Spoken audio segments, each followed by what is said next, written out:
Bom dia, irmãos. Irmãos, sempre voltar aqui é um desafio. Domingo pela manhã é um desafio maior ainda, mas que Deus tenha misericórdia de mim. Nós temos tido a oportunidade, domingo após domingo, de ouvir pela manhã, de ouvir o pastor falar sobre os heróis da fé. E ele tem mostrado características de grandes homens que o capítulo 11 de Hebreus descreve como heróis da fé. Já passou por José, já passou por Jacó, Abraão, Moisés. E quando o pastor me pediu, como ele falou, ele esteve enfermo na quinta-feira, e ele me pediu na quinta-feira à noite que trouxesse, se eu poderia trazer uma mensagem para os irmãos, agora no domingo pela manhã. E na hora me veio um personagem que não tem nada a ver com os demais heróis da fé que o pastor tem pregado toda manhã, de domingo. E por isso que o tema do que nós vamos falar hoje é Jonas, o anti-herói da fé. Então, irmão, eu peço que vocês abram a sua Bíblia no livro de Jonas, e fiquem no livro de Jonas, porque nós vamos fazer uma visão panorâmica de todo o livro, tá bom? Mas quanto ao título, o que vem a ser um anti-herói? O que nós podemos chamar de um anti-herói? Por que eu estou denominando Jonas de um anti-herói? E eu fui procurar a definição do que seria anti-herói. Anti-herói não é vilão. Anti-herói é o termo que designa quem não possui as virtudes tradicionalmente atribuídas aos heróis. Ou também o personagem que, não sendo inerentemente mau, mas que às vezes praticam atos moralmente questionáveis. Quem tem alguma familiaridade com a história de Jonas vai perceber que é justamente o caso do nosso profeta Jonas. Mas o que a palavra do Senhor nos afirma sobre quem foi Jonas?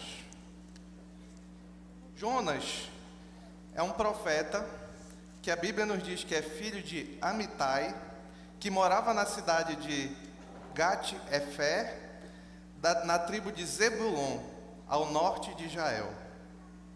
O nome do profeta Jonas, fora do livro de Jonas, só foi citado uma vez nas Escrituras, que é no livro de 2 Reis, capítulo 14, versículos de 23 a 25. Vou ler, irmãos. No 15º ano de Amazias, filho de Joás, rei de Judá, começou a reinar em Samaria Jeroboão, filho de Jeoás, rei de Israel, e reinou 41 anos, e fez o que era mal aos olhos do Senhor. Não se apartou de nenhum dos pecados de Jeroboão, filho de Nebate, com os quais ele fizera Israel pecar. Foi ele que restabeleceu os termos de Israel, desde a entrada de Ramate até o mar de Arabá, conforme a palavra que o Senhor Deus de Israel falara por intermédio de seu servo Jonas, filho do profeta Amitai, de Gat-Efer. Assim, a gente observa que Jonas profetizou num período de prosperidade. Foi um tempo em que Israel teve uma grande expansão militar. Israel cresceu muito economicamente. E nessa época, Israel tinha um grande inimigo. E o grande inimigo, o único país que poderia bater de frente com Israel, era a Assíria, cuja capital era Nínive. E é nesse contexto que começa o livro de Jonas. E aí agora eu quero que os irmãos acompanhem a leitura em Jonas, capítulo 1, versículo 1, a partir do versículo 1. A palavra do Senhor diz assim: Veio a palavra do Senhor a Jonas, filho de Amitai, dizendo: Dispõe-te, vai à grande cidade de Nínive e clama contra ela, porque a sua malícia subiu até mim. Jonas se dispôs, mas para fugir da presença do Senhor. E tendo descido a Jope, achou um navio que ia para Tarsis, Pagou, pois, a sua passagem e embarcou nele, para ir com eles para Tarsis, para longe da presença do Senhor. Nós não vamos continuar a leitura do livro todo de Jonas, mas nós vamos passar por todo o livro. Então, podem ficar no livro de Jonas, irmãos. Continuando o capítulo 1, eu botei no capítulo 1 o título de Jonas foge do Senhor.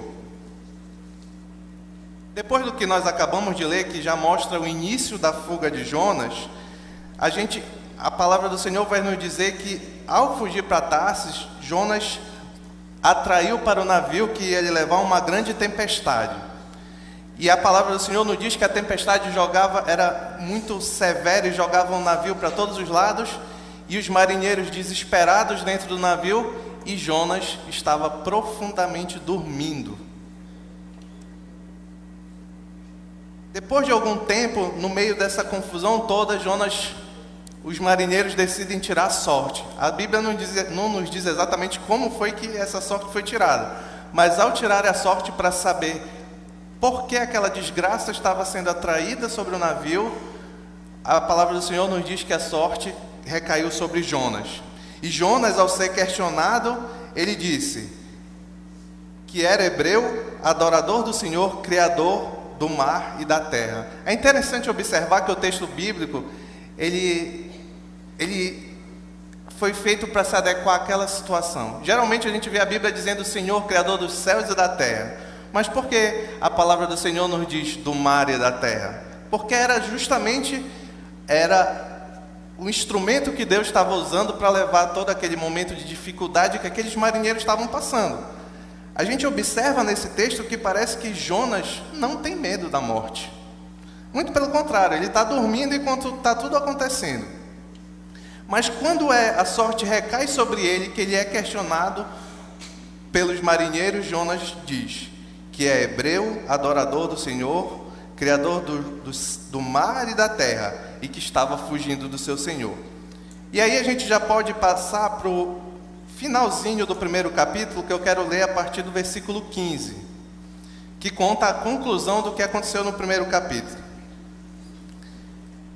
Diz assim o versículo 15 do capítulo 1 de Jonas: E levantaram, depois de toda essa situação, a Jonas, e o lançaram ao mar, e cessou o mar da sua fúria. Temeram, pois, estes homens em extremo ao Senhor, e ofereceram e fizeram sacrifícios ao Senhor e votos. Deparou o Senhor um grande peixe para que tragasse Jonas, e esteve Jonas 3 dias e 3 noites no ventre do peixe. Vamos para o segundo capítulo, irmãos. O segundo capítulo a gente pode chamar de a oração de Jonas. No segundo capítulo, nosso anti-herói Jonas está dentro da barriga do peixe. E finalmente, diante da proximidade da morte, do terror que deveria ser aquela situação de estar dentro do ventre de um peixe, parece que Jonas se arrepende, verdadeiramente. E Jonas faz uma oração de um profundo arrependimento, uma bela oração, irmãos. E a consequência dessa oração a gente vê no finalzinho também do capítulo 2, que eu já quero ler com os irmãos, a partir do versículo 7. Diz assim a palavra do Senhor, em Jonas, capítulo 2, versículo 7. Quando dentro de mim desfalecia minha alma, eu me lembrei do Senhor, e subiu a ti a minha oração, no teu santo templo. Os que se entregam à idolatria vã abandonam aquele que lhes é misericordioso. Mas com a voz do agradecimento eu te oferecerei sacrifício. Que votei e pagarei, ao Senhor pertence a salvação. Falou, pois, o Senhor diante da oração de Jonas ao peixe, e este vomitou Jonas na terra. Então, até aqui nós vimos a metade do livro de Jonas. Jonas primeiro fugiu do Senhor, causou aquele problema na tempestade, foi parar no ventre do peixe, se arrependeu profundamente, pelo menos é o que aparenta a oração dele, e o Senhor tirou ele do ventre do peixe. Vamos para o capítulo 3, irmão. O capítulo 3, o início é muito similar com o capítulo 1. Deus repete um mandamento que ele tinha feito para Jonas no capítulo 1, só que a diferença agora é que Jonas obedece ao Senhor. Diz assim, Jonas capítulo 3, versículo 1. Veio a palavra do Senhor, segunda vez a Jonas, dizendo: Dispõe-te, vai à grande cidade de Nínive e proclama contra ela a mensagem que eu te digo. Levantou-se, pois, Jonas, e foi a Nínive segundo a palavra do Senhor. Ora, Nínive era grande e muito importante diante de Deus, e de 3 dias para percorrê-la. Começou Jonas a percorrer a cidade, caminho de 1 dia, e pregava e dizia: ainda 40 dias e Nínive será subvertida. Irmãos, segura essa frase que Deus determinou que Jonas pregasse: ainda 40 dias e Nínive será submetida. Essa foi a única pregação que Jonas fez em Nínive. E o resultado dessa pequena pregação, que no hebraico são apenas 5 palavras, a gente vê no resto do texto.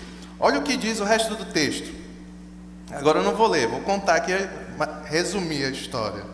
O restante do capítulo nos mostra como foi que Nínive foi atingida pela pregação de Jonas. O povo inteiro creu, do menor ao maior, inclusive o rei, em ato de vergonha, tirou as vestes reais, vestiu-se de pano de saco e se jogou sobre as cinzas. E não bastasse isso, realizou um decreto determinando que todos abandonassem o mau caminho e clamassem a Deus com toda a força. E o capítulo conclui no versículo 10, dizendo assim: viu Deus o que fizeram, o arrependimento que se operou no povo de Nínive, e como se converteram do mau caminho. E Deus se arrependeu do mal que lhes tinha dito, do mal que tinha dito lhes faria, e não o fez. Assim termina o capítulo 3. Jonas foi o profeta que não queria levar essa mensagem aos ninivitas, mas com tudo que aconteceu para ele, ficou meio que sem alternativa e teve que ir, e foi, e pregou, e o resultado talvez tenha sido o maior impacto evangelístico da história. Um pregador que não queria sucesso pregou 5 palavras, e todo o povo de Nínive se converteu e se arrependeu dos seus maus caminhos. Mas a história de Jonas, e hoje o nosso foco é justamente na história de Jonas, não termina aí. A história de Jonas continua no capítulo 4. E no capítulo 4 eu chamei assim: Jonas irrita-se com a compaixão do Senhor. E é verdade. O que fica mais claro no capítulo 4 é justamente porque Jonas pode e deve ser considerado como anti-herói. Moralmente, Jonas é cheio de equívoco. E aí, no capítulo 4, fica bem claro a rebeldia e o caráter do profeta Jonas. Depois de tudo o que aconteceu, Jonas se entristeceu justamente porque Deus foi misericordioso. É normal que o servo do Senhor se entristeça quando Deus, por vezes, não é misericordioso com quem não lhe aprove ser misericordioso. Mas quando eu sou um profeta, eu levo a palavra, eu sou um pregador, um pastor, eu levo a palavra do Senhor. Quando a palavra gera efeito, isso alegra o coração de quem está levando a palavra. Mas não é o caso de Jonas. E Jonas ora de novo. E agora a oração, quando os irmãos puderem, façam um contraste entre a oração dentro do peixe e essa oração que Jonas faz agora. No capítulo 4, versículo 2. Diz que Jonas orou assim a palavra de Deus. E orou ao Senhor e disse: Ah, Senhor, não foi isso que eu disse, estando eu ainda na minha terra? Por isso me adiantei, fugindo para Tarso, pois sabias que és Deus clemente e misericordioso, e tardio em irar-se, e grande em benignidade, e que te arrependes do mal. Peço-te, pois, Senhor, tira-me a vida, porque melhor me é morrer do que viver. Mas o livro não termina aí. Deus preparou mais uma lição para Jonas. Jonas, tomado desse sentimento de tristeza, porque aquele povo de Nínive foi convertido pela palavra que ele mesmo levou por Deus, mas pela palavra que ele foi instrumento ao levar, construiu um abrigo. A Bíblia nos diz que ele construiu um abrigo ao leste da cidade e sentou-se para ver o que aconteceria. O Senhor, num dia, fez crescer sobre Jonas uma planta E essa planta alegrou Jonas, porque lhe dava sombra, lhe dava refrigério, e Jonas se alegrou. Na madrugada o Senhor já fez uma lagarta, eu botei bem grande aqui para não falar largata, mas não, uma lagarta que comeu a planta, e no outro dia diz que Jonas se entristeceu muito com isso. E diante daquela situação, daquele calor, daquela quentura que Jonas, a Bíblia diz que Jonas estava por desfalecer, e Deus perguntou a Jonas, aí no capítulo 4, versículo 9: é razoável essa tua ira por causa da planta, Jonas? Ele respondeu: é razoável a minha ira até a morte. Tornou o Senhor: tem compaixão da planta que te não custou trabalho, o qual não fizeste crescer, que numa noite nasceu e numa noite pereceu. E não hei eu de ter compaixão da grande cidade de Nínive, em que há mais de 120.000 pessoas que não sabem discernir entre a mão direita e a mão esquerda, e também muitos animais. E assim termina o livro de Jonas.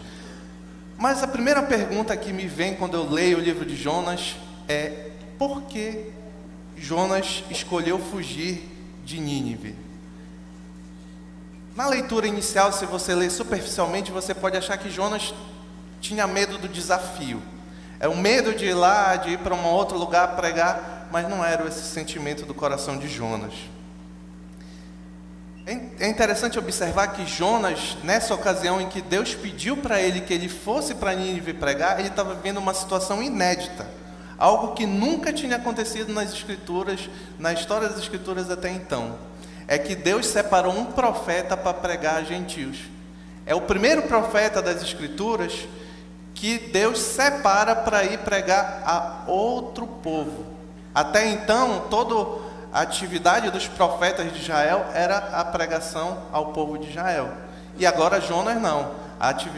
O que Deus propôs para ele era muito diferente.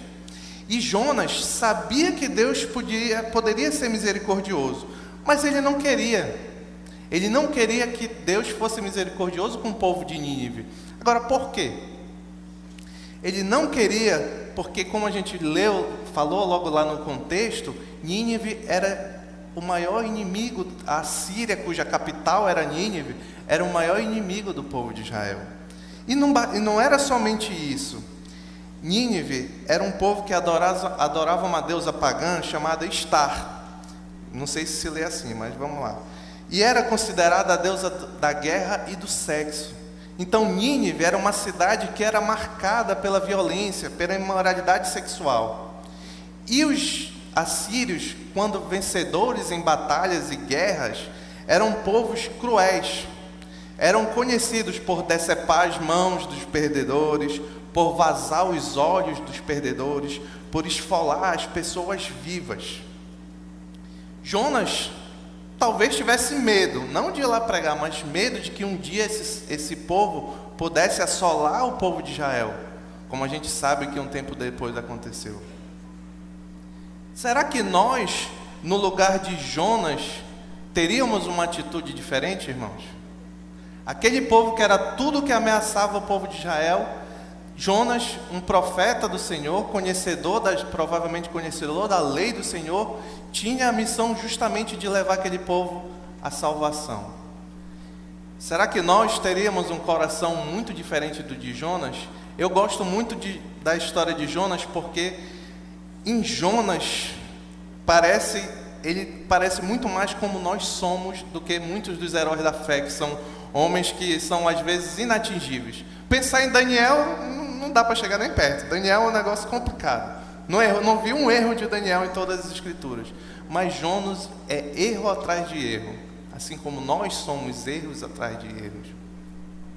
E é justamente por isso que em Jonas eu quero sugerir para os irmãos que a gente aprenda no caminho inverso. A gente tem tido a oportunidade de domingo após domingo ver o pastor destacar aqui as características que faz com que aqueles homens estejam o nome lançado no capítulo 11 de Hebreus, porque eles eram heróis da fé. Mas Jonas, nós não podemos aprender com as ações de Jonas, não como devemos agir, mas nós podemos aprender com as ações de Jonas como nós não devemos agir. E a história nos mostra exatamente como Jonas teve diversos erros que nós devemos aprender quais são para não cometer. E eu separei alguns, irmãos. O primeiro que eu queria destacar é: Jonas tem uma teologia certa, mas uma prática errada. Olha, quando Jonas é questionado, nós lemos lá no livro, quando Jonas é questionado pelos marinheiros quem ele era, olha o que Jonas afirma no versículo 9 do capítulo 1. Sou hebreu e temo ao Senhor, o Deus do céu, que fez o mar e a terra. Só nessa frase, Jonas já deixa bem claro qual é a teologia dele. Primeiro, ele é hebreu. Segundo, ele reconhece o Deus Jeová, o Deus de Israel, como o Criador dos céus e da terra e do mar e de tudo o que mais há. E ele diz que ele tem temor ao Senhor, que é o princípio da sabedoria. Então Jonas era alguém que não era inédito nada que estava vivendo ali. Jonas era um profeta do Senhor, um sacerdote do Senhor. Então ele conhecia a teologia correta. O problema de Jonas é outro. Não é conhecer a teologia correta. O problema de Jonas é praticar a teologia correta. Eu não quero dizer, irmãos, que nós não devemos ter a teologia correta. Não confundam as coisas. Nós devemos ter fundamentos bíblicos, nós devemos nos debruçar sobre a palavra do Senhor para aprender cada vez mais e mais o que Ele espera de nós. E se nós amamos Ele, nós vamos buscar fazer o que Ele espera de nós. Mas não basta saber na cabeça, porque saber Jonas sabia. O que você precisa é justamente praticar. Jonas tinha o que a gente chama de ortodoxia. E a ortodoxia não é um mal, é um bem. Nós devemos ser ortodoxos. Ortodoxo é correto, conforme o que está escrito na palavra. Mas também nós devemos ter uma prática correta, ortopraxia. E Jonas não tinha. Jonas acreditava numa coisa, mas praticava outra. Jonas era contraditório. É interessante ver que tem um abismo entre o que Jonas acredita e o que ele espera do Senhor. Outra característica que nós, irmãos, temos que aprender com Jonas. Aprender a não fazer, tá? Jonas faz a obra de Deus, mas com a motivação diferente. Irmãos, isso é um mal que muitas vezes se entranha no nosso coração. Jonas obedece ao Senhor, mas não por alegria e por prazer, mas por obrigação. Jonas faz a vontade do Senhor, vai a Nínive e prega, mas não esperando a salvação de quem ouviu, mas esperando a condenação dos ouvintes. Ele chora com tristeza porque Deus foi misericordioso com os ninivitas. Irmão, quantas vezes nós agimos como Jonas? Fazemos o que fazemos, muitas vezes no serviço da obra do Senhor, porque nós queremos agradar ao pastor, nós queremos agradar a nossa liderança, nós queremos nos orgulhar do que nós estamos fazendo, e não é muito diferente do que Jonas fez. Jonas não estava preocupado com a vontade do Senhor. A vontade do Senhor era resgatar o povo de Nínive, mas a vontade de Jonas era outra. Talvez Jonas queria manter o status que ele tinha de profeta de Israel. Imagina só, irmãos, como Jonas deve ter sido perseguido depois, porque a pregação dele converteu os inimigos do povo de Israel. Então, Jonas praticou a obra de Deus, mas com a motivação errada. A motivação do coração é muito importante, irmão, quando nós fazemos a obra do Senhor. E a motivação do nosso coração não pode ser outra, senão glorificar a Deus. Nós fomos feitos para glorificar a Deus. E foi justamente o que Jonas não tentou fazer. Jonas tentou fazer o plano dele. E Jonas foi um pouco mais além. Jonas tentou fugir, até meio infantil. Se ele sabe que Deus criou os céus e a terra, onde é que ele ia se esconder? Em Tarsis? Em Tarsis não foi. Mas tem mais um ponto, irmãos. Jonas quer receber bênção, mas não quer ser bênção, não quer trazer bênção. Jonas causa tempestade. Jonas entra no navio, os marinheiros têm o maior problema possível. A tempestade, a morte se aproxima. E é interessante ver que Jonas, apesar de se declarar hebreu, do povo que teme ao Senhor, Deus de Israel, Criador dos céus e da terra, Jonas, naquele momento, não está indiferente àquela situação. E o povo, e a palavra do Senhor nos diz no capítulo 2 do livro de Jonas, que o povo, os marinheiros, quando viram o que tinha acontecido com Jonas, todos clamaram ao Senhor. O povo teve um sentimento melhor, os marinheiros tiveram um sentimento melhor que Jonas. Jonas é aquele típico que quer chegar no lugar, quer receber todas as glórias e todas as bênçãos, mas não está disposto a ser para o irmão, não está disposto a ajudar o irmão, não está disposto a, no que puder, facilitar o serviço do irmão. Nós somos um corpo, irmãos, nós somos um corpo. O meu corpo, a minha mão direita, não dificulta a vida da minha mão esquerda, no que ela puder, ela ajuda, entendeu? Então é isso que Paulo nos diz lá no capítulo 12 de Coríntios, que nós devemos agir como um corpo, ajudar aqueles que estão conosco na mesma batalha. Jonas não queria isso. Jonas prefere morrer do que se arrepender. Jonas não mudou a conduta no livro, nem no início, nem no final. Vocês podem reparar, Jonas saiu, entrou no ventre do peixe, saiu do ventre do peixe. Jonas viu um milagre maravilhoso que foi pregando 5 palavras, aquele povo todo se converter, mas Jonas não mudou de atitude. Como ele começou, ele terminou. Irmãos, nós temos que nos arrepender dos nossos pecados. Nós temos de nos arrepender quando nós, da leitura da palavra, percebemos que não estamos fazendo a vontade daquele que é o Senhor de todas as coisas. Jonas não quis fazer a vontade e não se arrependeu. Eu quero crer que Jonas depois teve uma transformação e melhorou. Mas o que a gente vê até o final do livro é que Jonas não se arrependeu. Jonas preferiu a sua reputação de profeta de Israel, o seu nacionalismo com o povo de Israel, do que a salvação de mais de 120 mil pessoas. Eu já vou caminhando para a conclusão, irmãos, e quero falar um pouco sobre o livro de Jonas como um todo. O livro de Jonas é talvez o livro mais atacado de todo o cânon bíblico. Os teólogos liberais e crentes liberais, eles chamam Jonas de o calcanhar de Aquiles, o ponto fraco das Escrituras. E vocês sabem por quê, irmãos? Porque o livro de Jonas, ele é repleto de milagres, milagres extraordinários. E quem é liberal, crente ou teólogo liberal, não crê em milagres. Não crê que a história de Jonas é só um conto que os judeus contavam para as crianças, que Jonas não foi engolido pelo peixe, que não sobreviveu. É só uma forma de nós aprendermos como nós devemos proceder. E realmente o livro de Jonas pode, ao coração dos mais fracos, irmãos, pode nos levar a questionar. Não, acho que já é demais, né? O profeta entra no peixe, ora de dentro do peixe, o peixe vomita ele faz aquela pregação mais ou menos ali, e um povo inimigo se converte do rei ao plebeu, todo mundo. Então, nós podemos procurar em nosso coração motivos para negar a veracidade dos milagres do livro de Jonas. Mas, irmão, vocês sabem qual é a diferença do crente liberal, do teólogo liberal, para o teólogo que segue a palavra do Senhor, para o crente que segue a palavra do Senhor? A diferença é que eles não são verdadeiramente crentes, irmãos.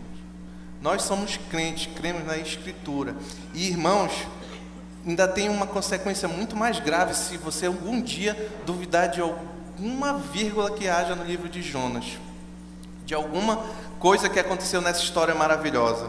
Porque, irmãos, se nós não crermos na historicidade do livro de Jonas, nós certamente teremos dificuldade para crer em Jesus Cristo.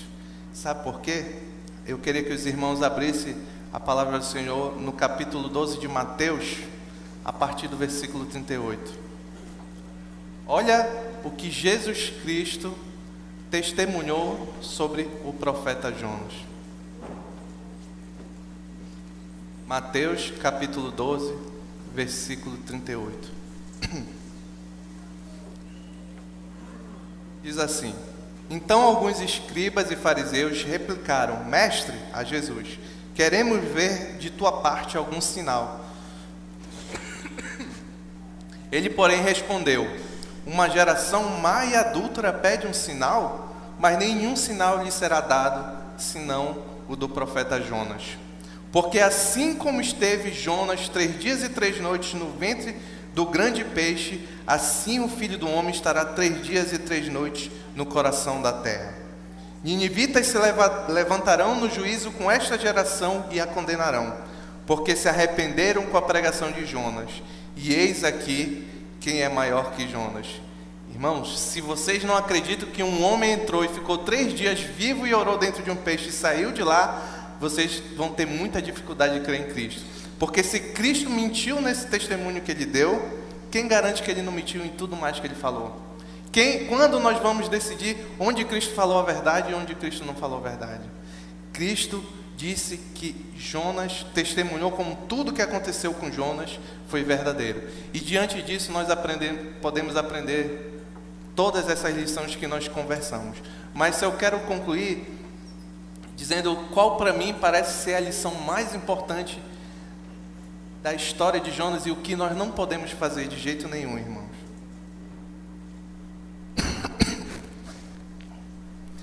A lição são algumas, irmãos. Não podemos jamais julgar que o pecado de alguém é tão grande que a misericórdia do Senhor não possa perdoar ou alcançar. Não podemos olhar para qualquer pessoa, por mais desgraçada que ela seja, e crer que Deus não pode ter misericórdia dela. Olha o povo de Nínive, um povo imoral, um povo violento, um povo dado à idolatria, e ainda assim Deus quis e resolveu e teve misericórdia do povo de Nínive, daquela geração. Então, irmãos, nós não podemos olhar jamais para qualquer pessoa e achar que Deus, ela está tão ruim, tão ferrada, que Deus não pode ter misericórdia dela. Não podemos julgar, irmão, uma outra coisa, que o pecado que Deus, o nosso pecado que Deus lavou na cruz, que Deus nos perdoou, é maior do que o do próximo. Você sabe onde você estaria se Deus não tivesse tido misericórdia de você? Provavelmente no final de semana de carnaval você não estaria aqui. Provavelmente você estaria fazendo coisa muito pior do que as pessoas que você julga que faz o pior. Foi justamente esse o erro de Jonas. Ele julgou que Deus não devia, não podia, e ele não queria que Deus tivesse misericórdia do povo de Nínive. Mas Deus teve misericórdia. Deus tem misericórdia de quem aprovera ele ser misericordioso. Nós não podemos julgar, irmãos, se tem alguém que peca mais ou menos que a gente. Porque o nosso pecado só pode ser limpo no sangue do Calvário de Cristo Jesus. E Ele que perdoou esse pecado, pode perdoar o pecado de qualquer um, se for da vontade dEle. Amém, irmãos? Vamos orar.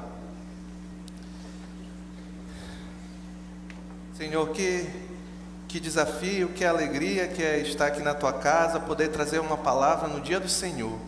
Muito obrigado por cada irmão que esteve aqui presente. Senhor, tira de nós o coração orgulhoso, o coração que, como de Jonas, Senhor, que acha que pode decidir de quem Tu pode ter misericórdia, Senhor. Acha que pode decidir quando vai te servir, como vai te servir, Senhor.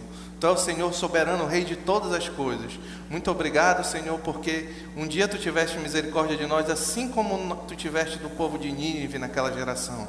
Nós não somos pecadores, menos pecadores que aquele povo. Nós não somos menos pecadores que ninguém. O que nos diferencia, Senhor, é somente pela Tua graça, pela Tua misericórdia, o Teu sacrifício, pelo qual nós não somos dignos, mas nós Te agradecemos grandemente e louvamos o Teu nome, Senhor.